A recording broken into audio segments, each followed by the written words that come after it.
Her er jeg altså logget ind med en bruger, som kan oprette meetups. Og det betyder, at når jeg opretter et meetup, så bliver det tilgængeligt med det samme.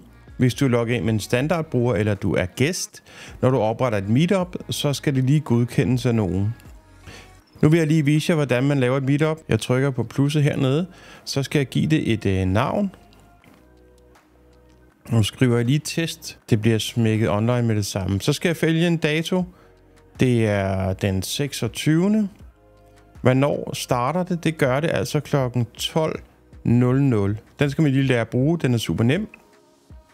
Hvornår slutter det? Det er også den 26. Og det gør det så kl. 22.00. Sådan. Så kan vi give det et mødested. Men man behøver ikke. Så kan vi give det en adresse. Vejen 44. Så er der et postnummer. Og så town, det er by. Vi siger, det er Hillerød. Det er den, jeg kender. Hvilken land er vi i? Vi er i Danmark. Hvilken område? Det er jo Nordsjælland. Beskrivelse er her. Så skal vi lægge de her to tal sammen. Det kan godt drille lidt nogle gange.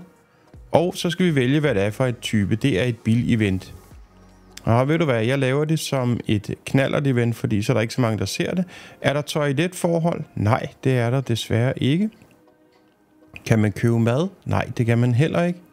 Er der et link til Meetup? Det kunne være Facebook, det har vi ikke. Er der et link til Google Maps? Det har vi ikke.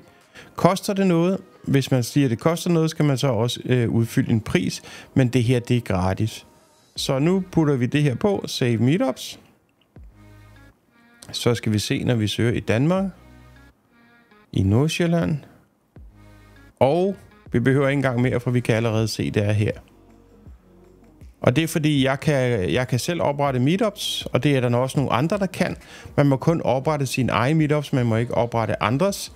Og hvis det er, at du bare har en standardprofil, så bliver man lige nødt til at lade nogle moderatorer lige tjekke, at de data, der er kommet ind, de er rigtige. Men så nemt er det altså.